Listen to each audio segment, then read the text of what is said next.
അസ്സലാമലൈക്കും, നമസ്കാരം. പുതിയ വീഡിയോയിലേക്ക് എല്ലാവർക്കും സ്വാഗതം. ഇന്നത്തെ വീഡിയോ എന്ന് പറയുന്നത് നമ്മുടെ മുളക് കഴുകാനുള്ള ടിപ്സാണ്. കഴുകുന്നതിന് മുന്നേ നമ്മൾ ഒരു ശകലം എണ്ണ, സൺഫ്ലവർ ഓയിൽ ഒരു പാത്രത്തിൽ ഒരു ബൗളിലോട്ട് എടുത്തതിന് ശേഷം നമ്മൾ കഴുകാനുള്ള മുളക് എടുത്ത് ഞാൻ കവറോടുകൂടി തന്നെ വെച്ചേക്കുവാണ്. കവറിനകത്തുനിന്ന് ശകലേച്ച് എടുത്ത് ആ എണ്ണ നമ്മൾ എടുത്ത് വെച്ചേക്കുന്ന സൺഫ്ലവർ ഓയിലൊന്ന് ഈ മുളകിലൊന്ന് തടവി കൊടുക്കണം. ഈ വെള്ളം അകത്തോട്ട് കയറാതിരിക്കാൻ വേണ്ടിയാണ്. പെട്ടെന്ന് ഉണങ്ങി കിട്ടുകയും ചെയ്യും. ഒന്ന് തടവുക, കയ്യിലൊന്ന് തടവുക, ഒന്നിൽ തട്ടുമ്പോൾ രണ്ട് കയ്യിലും കൂടെ ഒന്ന് തടവിയതിന് ശേഷം ആ മുളകിലോട്ട് ഇങ്ങനെ ഒന്ന് തടവുക. അതിനകത്ത് നമ്മുടെ കവറിലുള്ള മുളക് എടുത്ത് അങ്ങോട്ടിട്ട് പാത്രത്തിലോട്ട് ഒന്ന് തടവിയിടുക. അപ്പോൾ നമ്മുടെ കഴുകാൻ നേരത്ത് ഇതിനകത്തോട്ട് വെള്ളം കയറാനില്ല.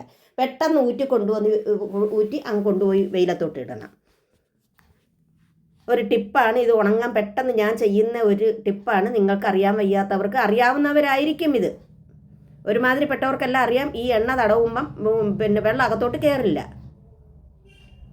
അതിനു വേണ്ടി തോനെ എണ്ണയൊന്നും വേണ്ട. നമ്മൾ താളിക്കുന്ന കൂട്ടാനിക്കൊക്കെ താളിക്കത്തില്ലേ, അത്രയും എണ്ണ മതി. ഒരു 2 സ്പൂൺ എണ്ണ ഇങ്ങനെ അങ്ങോട്ട് തടവിയിടുക. പെട്ടെന്ന് നമുക്ക് കൊണ്ടുപോയി വെള്ളത്തിൽ കഴുകി ഊറ്റി അങ്ങ് കൊണ്ടുപോയി വെയിലത്തിടാം. വെള്ളം പിടിക്കത്തേ ഇല്ല. ഒരുപാട് നേരം ഊറ്റി വെക്കുകയേ ചെയ്യരുത്. നമ്മൾ മുളക് കഴുകുമ്പം അതൊരു ടിപ്പാണ്. പെട്ടെന്ന് അങ്ങ് കൊണ്ടുപോയി വെയിലത്തിടണം. അങ്ങനെല്ലാം മുളകെല്ലാം എണ്ണ തേച്ച് വെച്ചിട്ടുണ്ട്. ഇനി നമുക്ക് കൊണ്ടുപോയി കഴുകാം. ബക്കറ്റിനകത്തോട്ട് ഞാൻ പൈപ്പിൻ്റെ ചവിട്ടി കൊണ്ടുചെന്ന് ബക്കറ്റിനകത്തോട്ട് വെള്ളം ഒഴിച്ചതാ കൊണ്ടുവന്ന് ഇടുക. നല്ലതുപോലെ കഴുകി. കാരണം ഈ മുളകൊക്കെ എവിടൊക്കെയായിട്ട് ഉണക്കിക്കൊണ്ടുവരുന്നതെന്ന് നമുക്കറിയില്ല. ഇതിനകത്ത് നല്ല അഴുക്കൊക്കെ കാണും. അത് നമ്മളൊന്ന് നല്ലതുപോലെ കഴുകി ഇതേമാതിരി ഒരു പാത്രത്തിൽ ഊറ്റുകൊട്ടയ്ക്കകത്ത് ഊറ്റി വെക്കാം. ആവശ്യാനുസരണം കഴുകാം. നമുക്ക് എത്ര വെള്ളത്തിൽ വേണമെങ്കിലും കഴുകി ഊറ്റി വെക്കാം.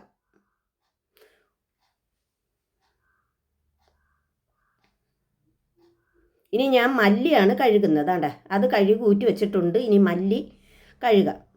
മല്ലി കഴുകുന്നതിനും ബക്കറ്റിനകത്തോട്ട് ഇട്ടതിന് ശേഷം അതും ഒരു ടിപ്പാണ്. പെട്ടെന്ന് ഉണങ്ങിയെടുക്കുന്ന ടിപ്പാണിത്.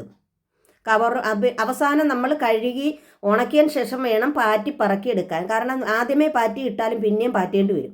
അപ്പോൾ ഉണങ്ങി നമ്മൾ പൊടിപ്പിക്കാൻ കൊണ്ടുപോയതിന് ശേഷം വേണം ഇത് പാറ്റി വൃത്തിയാക്കി കൊടുത്തയക്കാൻ. അങ്ങനെ നമ്മൾ ചോറ് വെക്കുന്ന കലം ഉണ്ടല്ലോ, ആ കലത്തിനകത്തോട്ട് നമ്മൾ അരി ഊറ്റിയിടത്തില്ലേ പണ്ടൊക്കെ. ഇപ്പം ഊറ്റുകൊട്ടയ്ക്കകത്തൊക്കെ ഊറ്റിയിടും. പണ്ടൊക്കെ അരി നമ്മൾ അമ്മമാർ കുനിച്ചിടത്തില്ലേ, അതേമാതിരി കുനിച്ചിട്ടേക്കുവാണ്. ഇതേമാതിരി ഇട്ടാൽ പെട്ടെന്ന് വെള്ളം അങ്ങ് തോരും. ഇതൊരു ടിപ്പാണ്. അപ്പോൾ പെട്ടെന്ന് നമുക്ക് വെയിലത്ത് കൊണ്ടിടാം. ഇനി മുളകും മല്ലിയൊക്കെ.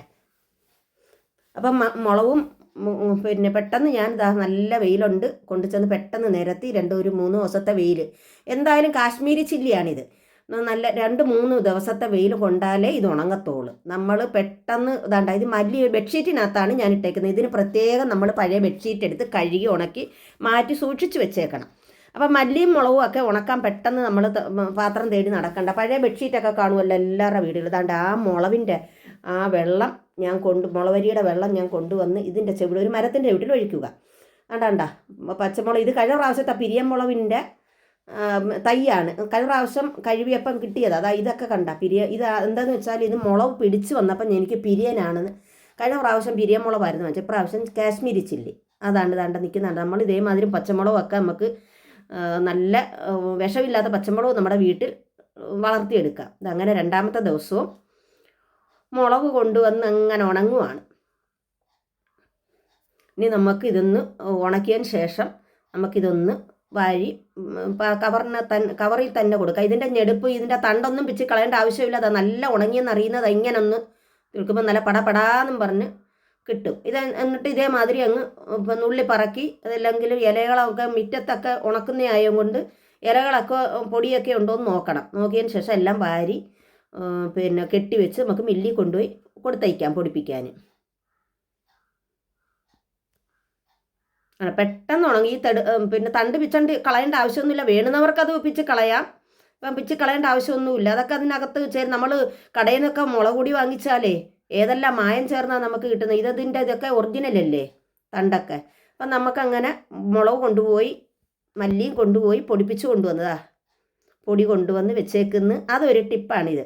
വെച്ചാൽ ഈ കൊണ്ടുവരുന്ന മുളകും മല്ലിയും നമ്മളൊരു പേപ്പറിനകത്തിട്ട് നിരത്തി വെക്കണം. ഡൈനിങ് ടേബിളിൻ്റെ പുറത്തോ സ്ലാബിൻ്റെ പുറത്തോ എവിടെയെങ്കിലും നിരത്തി, ഉണങ്ങിയ സ്ഥലത്ത് നിരത്തി വെക്കണം. ആ പേപ്പർ ഇട്ടിട്ടുണ്ട് ഞാൻ.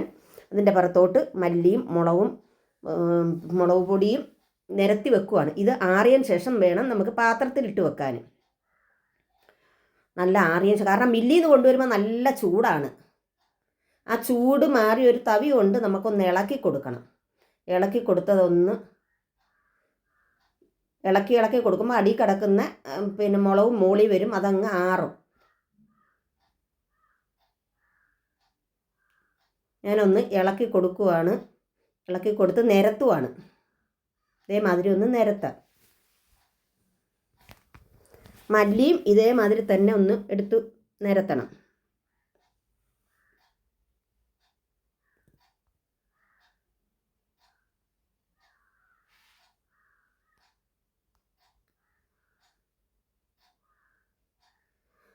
ഇനി നമുക്ക് മല്ലി നിരത്താം. വേണ്ട, മല്ലിപ്പൊടിയും നിരത്തി കൊടുക്കാം. ആറിയതിന് ശേഷം നമുക്ക് പാത്രത്തിൽ ഇട്ട് വെക്കാം.